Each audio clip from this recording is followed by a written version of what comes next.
அஸ்ஸலாமு அலைக்கும் வரஹ்மத்துல்லாஹி வபரகாத்துஹு. அஊது பில்லாஹி மினஷ் ஷைத்வானிர் ரஜீம். பிஸ்மில்லாஹிர் ரஹ்மானிர் ரஹீம். நாட்களிலேயே மிக சிறந்த நாளான இந்த ஜும்மாவுடைய நாளில் மீண்டும் நாம் அனைவரும் ஒன்றிணைந்திருக்கின்றோம். அல்ஹம்துலில்லாஹ். கடந்த ஒரு 10 நாட்களுக்கு முன்னாடி, கிட்டத்தட்ட 2 வாரங்களுக்கு முன்னாடி நம்ம எல்லாருக்கும் ஒரு சில விஷயங்கள் ரொம்ப பாதிப்பையும் தாக்கத்தையும் ஏற்படுத்தியிருக்கும். அது என்ன அப்படின்னா, ஒரு பகுதியில் நடந்த நிலச்சரிவு. அதில் வர காட்சிகளை பார்க்கும்போதும் அதில் உள்ள செய்திகளை கேட்கும்போதும் நமக்கு ரொம்ப அது கவலையையும் ரொம்ப கஷ்டத்தையும் ஏற்படுத்தியிருக்கலாம். எத்தனையோ குடும்பங்கள் நாளைக்கு என்னென்ன நம்ம செய்ய போகிறோம் அப்படிங்கிற செயல் திட்டத்தோடு அன்னைக்கு நைட்டு அவங்க அடைஞ்சிருப்பாங்க.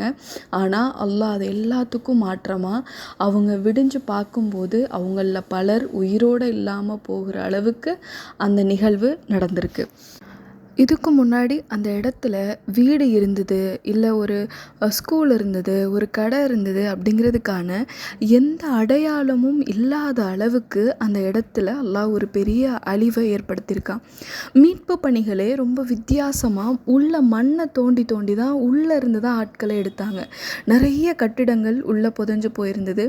எத்தனையோ நம்ம காட்சிகள் பார்க்கும்போது அங்கே உள்ள ஆட்கள் சொல்கிறாங்க, உள்ளேருந்து அப்படியே ஒரு வீட்டை இடித்து உள்ளே இருந்து ஒரு மெத்தை எடுத்தாங்க, அதில் எல்லாருமே படுத்திருந்தாங்க, எல்லாரும் அப்படியே தூக்கத்திலே இறந்து போயிருந்தாங்க அப்படின்னு சொல்லி. நிறைய சின்ன சின்ன குழந்தைகள் உயிரோடு இருக்காங்க, அவங்களோட பெற்றோர்கள் இல்லை ஏதாவது ஒரு நபர் தான் உயிரோடு இருக்காங்க, மொத்த குடும்பமும் அழிஞ்சு போயிருக்கு. இப்படி நிறைய காட்சிகள் நம்ம பார்த்துருப்போம். அதை பற்றின நிறைய விஷயங்கள் நம்ம தொடர்ந்து கேட்டுக்கிட்டே இருக்கோம். இதெல்லாம் பார்க்கும்போதும் கேட்கும்போதும் நமக்கு என்ன தோணுது? ஏதாவது கண்டிப்பாக நம்ம மனசில் ஒரு ஓட்டம் இருக்கும்ல, ஒரு எண்ண ஓட்டம். அது என்னவா இருக்குது? இதன் மூலமாக அல்லாஹ் நமக்கு என்ன சொல்ல வரான்? நமக்கு என்ன படிப்பினை இந்த நிகழ்வின் மூலமாக அல்லாஹ் ஏற்படுத்துகிறான்? இல்லை என்ன எண்ணங்கள் நம்ம மனசில் தோன்றணும் அப்படிங்கிறத இஸ்லாமிய பார்வையில் இன்ஷா அல்லாஹ் இந்த வார ஜும்மா சிந்தனையில் நம்ம தெரிஞ்சுக்க போகிறோம். இந்த மாதிரியான இயற்கை பேரழிவுகளை பார்க்கும்போது நம்மள பலருக்கு என்ன எண்ணம் இருக்குன்னா, இது அல்லாஹ்வுடைய தண்டனையாக இருக்குமோ? ஏன்னா அல்லாஹ் இதற்கு முன்னாடி அநியாயம் செஞ்ச சமூகங்கள் எல்லாத்தையும் இப்படி மலைகள், இல்லை வெள்ளம், இல்லை இடி, காற்றுன்னு சொல்லி இயற்கை பேரழிவுகள் மூலமாக தானே அழிச்சிருக்கான். அப்போ இது தண்டனையாக இருக்குமோ அப்படிங்கிற எண்ணம் தான் நம்மள பலருடைய மனசில் தோணும். ஆனால் எல்லா நேரங்கள்லையும் இது தண்டனையாக மட்டும் இருக்கிறதில்ல, இது அல்லாஹ்வுடைய எச்சரிக்கையாகவும் சில நேரங்களில் அருளாகவும் இருக்குது. அப்போது இதிலிருந்து நம்ம என்ன படிப்பினை பெறப்போகிறோம் அப்படின்னு பார்க்குறதுக்கு முன்னாடி ஒரு 2 விஷயங்களை நம்ம மனசில் ஆழமாக பதிச்சுக்கணும்.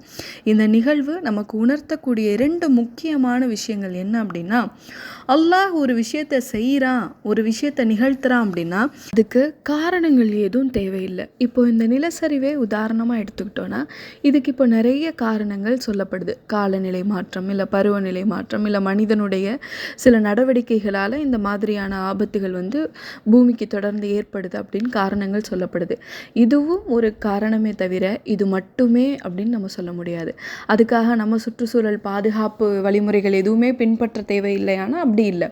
இது ஏன் நிகழ்ந்தது அப்படிங்கிறதுக்குரிய முக்கியமான காரணம் இது அல்லாஹ்வுடைய நாட்டம். அல்லாஹ் ஒரு விஷயத்தை செய்யணும் அப்படின்னு நாடிட்டான் அப்படின்னா அதை தடுப்பதற்கு யாருமே இல்லை. ஒரு மரத்துடைய இலை கீழே உதிர்வதாக இருந்தால் கூட அது அல்லாஹ்வுடைய அனுமதியின்றி உதிர்வது இல்லை. அப்போது எல்லாம் அல்லாஹ்வுடைய நாட்டப்படி தான் நடக்குது. நம்ம ரப்புக்கு ஒரு விஷயத்தை செய்யணும் அப்படின்னா அதுக்கு எந்த காரணமும் தேவையில்லை. ஒரு உதாரணம் பார்த்தா, ஹார்ட் ப்ராப்ளம் இருக்கக்கூடிய மனிதர்கள் நல்லா இருப்பாங்க, ஆனால் ஆரோக்கியமாக இருக்க மனிதர் திடீர்னு தூங்கும்போது இறந்துருப்பார். அப்போது மரணம் அப்படின்ற ஒன்று நிகழ்த்துறது தான் இறைவனுடைய நியதி. அதுக்கு இதுதான் காரணம் அப்படிங்கிறது எதுவுமே அல்லாஹ்வுக்கு தேவையில்லை.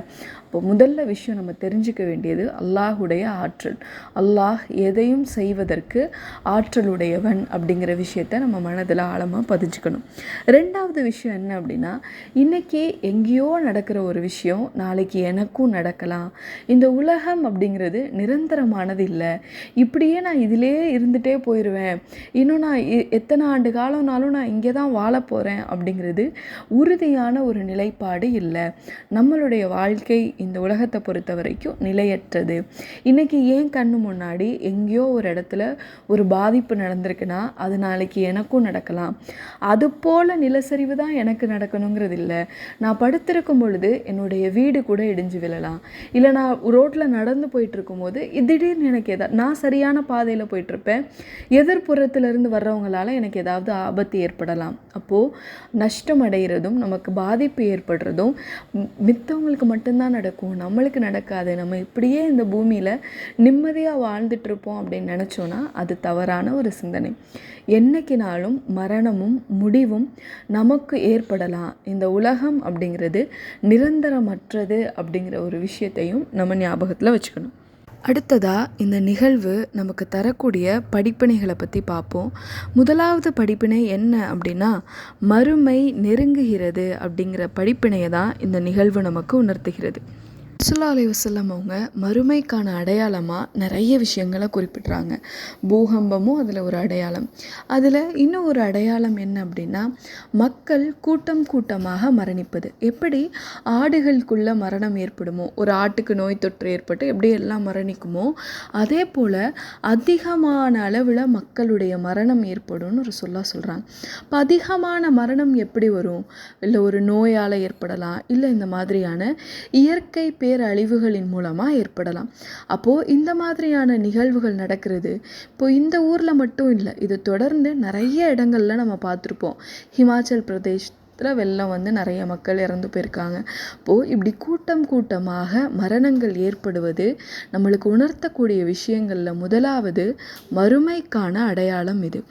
அப்போது மறுமையுடைய அத்தாட்சியை நம்ம கண்ணில் பார்க்கும்போது நம்மளுக்கு என்ன எண்ணம் தோன்றணும்?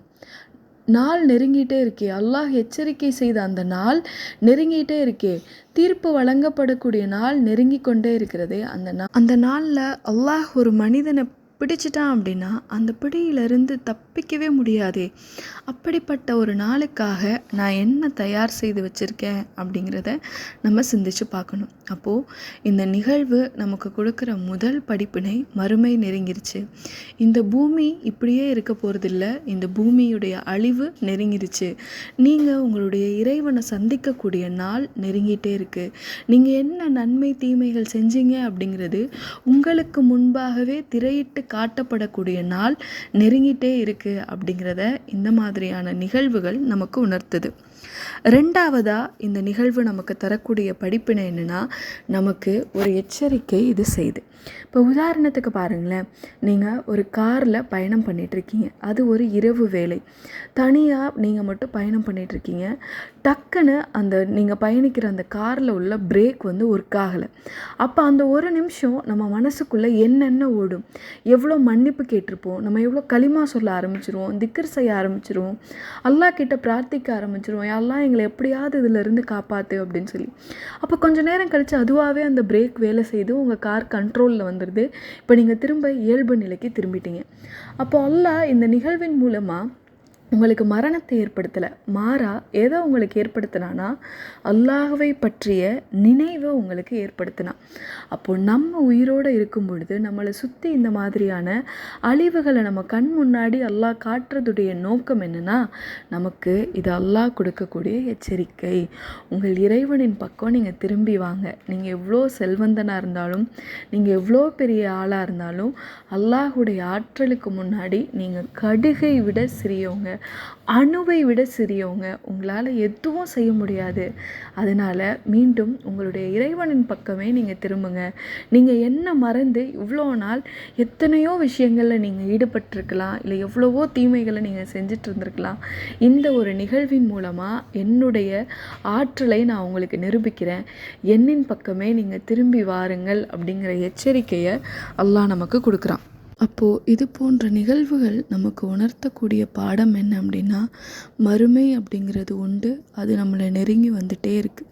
நம்மளுடைய வாழ்க்கையில் மரணம் அப்படிங்கிறது உண்டு, அதுவும் நம்மளை நோக்கி நெருங்கி வந்துட்டே இருக்குது.